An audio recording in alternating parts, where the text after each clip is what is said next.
আপনি নাস্তিক হন, আমার কোনো আপত্তি নাই। আপনি ইসলাম ধর্ম না মানেন, আপনার আমার কোনো আপত্তি নাই। আপত্তি আমার এক জায়গায়, আমার নিজের আশরাফুদ্দিন নিজামের আপত্তি এক জায়গায়। আমার কোরআন নিয়ে কথা বললে, আমার রাসূল নিয়ে কথা বললে, I am the last person. আমাকে জেলে নিবেন না কোথায় নিবেন আমার কোনো যায় আসে না, আমি কিন্তু প্রতিবাদ করবই করবো। মাননীয় স্পিকার, মাননীয় স্পিকার, এই কওমি মাদ্রাসার মানুষগুলি, এই ফুরকানিয়া মাদ্রাসার মানুষগুলি, এই মাদ্রাসার মানুষগুলি, মসজিদের মুয়াজ্জিন ইমাম সাহেব, আপনাকে, আমাকে, সকলকে, অনেককে, যারা মুসলমান, আমার মা যখন আমাকে ফুরকানিয়া পাঠিয়েছেন, বিসমিল্লাহির রহমানির রহিম আমি যখন শিখলাম, আউযুবিল্লাহ শিখলাম এই মানুষগুলির হাতেই।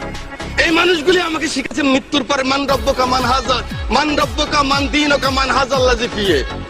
এই মানুষটাই শিখিয়েছে আমার মৃত্যুর পরে যখন কবরে রাখবেন, মিনহা খালাকনাকুম ওয়া ফিহা নুঈদুকুম ওয়া মিনহা নুখরিজুকুম তারাতুন উখরা। আল্লাহ মাটি থেকে তিনি এসেছেন, এই মাটিতে আবার তাকে রেখে গেলাম।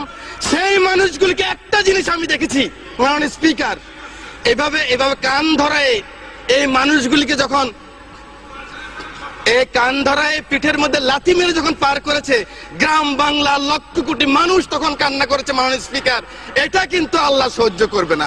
আপনি নাস্তিক হন, আমার কোনো আপত্তি নাই। আপনি ইসলাম ধর্ম না মানেন, আপনার আমার কোনো আপত্তি নাই। আপত্তি আমার এক জায়গায়, আমার নিজের আশরাফুদ্দিন নিজামের আপত্তি এক জায়গায়। আমার কোরআন নিয়ে কথা বললে, আমার রাসূল নিয়ে কথা বললে, I am the last person. আমাকে জেলে নিবেন না কোথায় নিবেন আমার কোনো যায় আসে না, আমি কিন্তু প্রতিবাদ করবই করবো। মাননীয় স্পিকার।